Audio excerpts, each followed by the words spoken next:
Аплодисменти за тази арабска приказка, момичета, вие бяхте просто страхотни.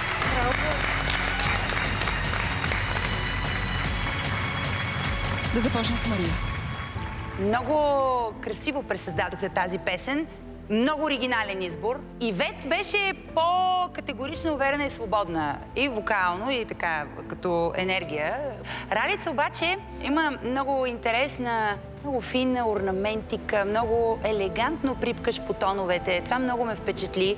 Много хубаво я разказахте тая картина заедно. Разкошни двугласи направихте, много добре изработени. Много солидна подготовка сте свършили с Дара, за което ви поздравявам.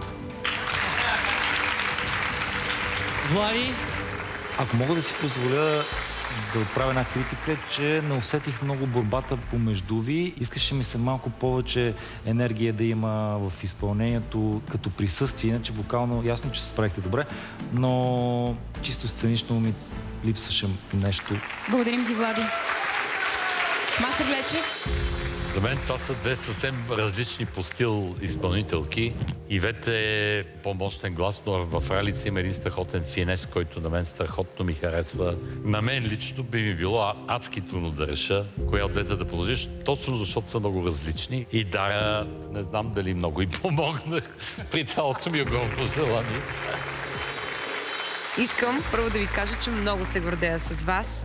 Факт е, че вие сте много различни. Вие сте тотално различни покемони. Рали, ти си по-балансирана, много хармонична. Ивет, ти си... Имам чувство, че няколко стихии в едно. И всъщност ме очуди това, че се е получила някаква симбиоза в това изпълнение. Това не е само вокален двубой. Това бяха вокални тупаници, върху мен изразени изцяло. Ето аз сега като един пребит човек трябва да взимам някакви решения, но те може да не са адекватни. Ще се постарая абсолютно да бъдат адекватни за мястото, момента и за етапа, в който се намираме все пак. Благодаря ви много, момичета. Благодарим ти, Дара. Дара, време е да чуем и твоето решение.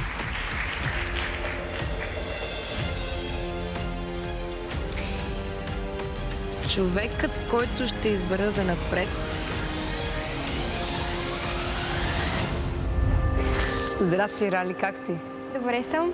Това е моя супер пас бутон. Тя просто си ме открадна само за нея. Да. Ралица има уникален глас. Чисто злато е това. Брилянтна си. Начинът, по който разказва истории с гласа си, ме докосна. Такъв човек като теб в гласът няма. Не очаквах чак толкова много Дара да ме хареса.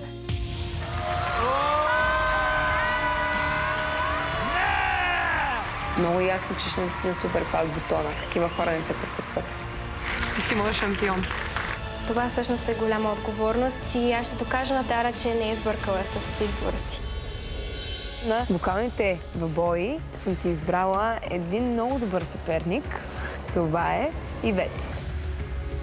Здравейте! Здравей, Ивет. Имах честа да видя Галена на живо. За тези, които не са я виждали, искам да ви кажа, че тя е много по-хубава на живо. Ивето е най-дивият участник тази година. На кастингите пя песен на Емилия. Коя песен на Емилия? Не виждам, беше песен. Много ми е любима.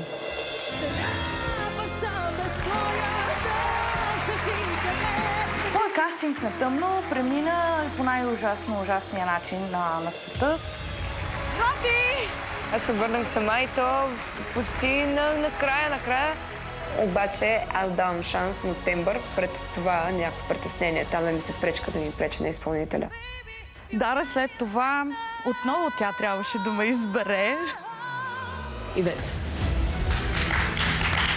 Абе, все по тънката линия минавам и ме е много страх сега да не падна. Ако косама се скъса, съм до тук.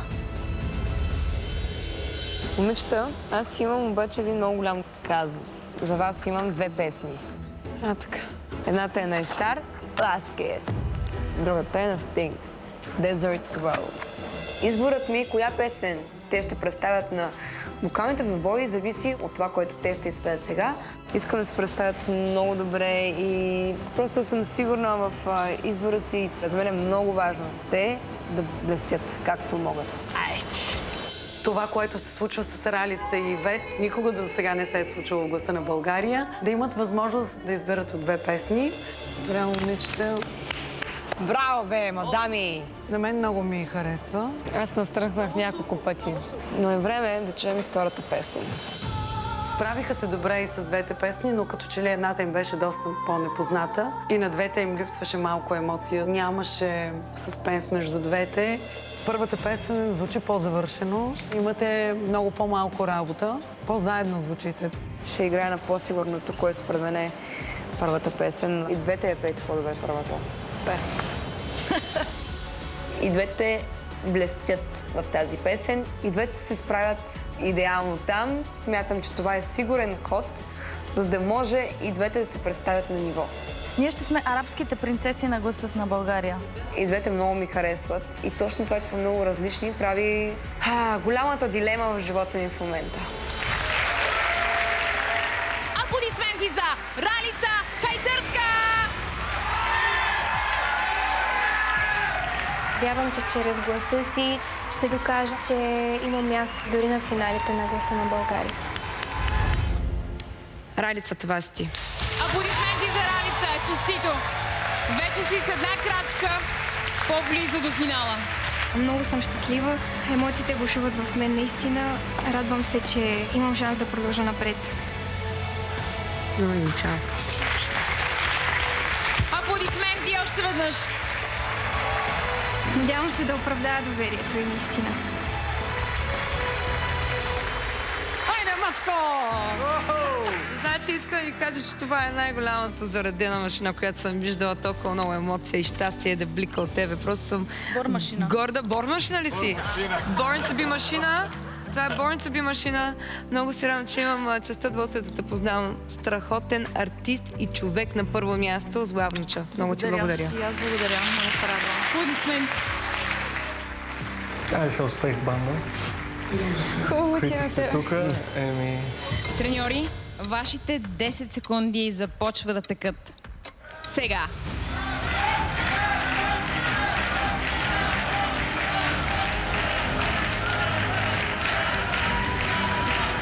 О, графа ме плаши.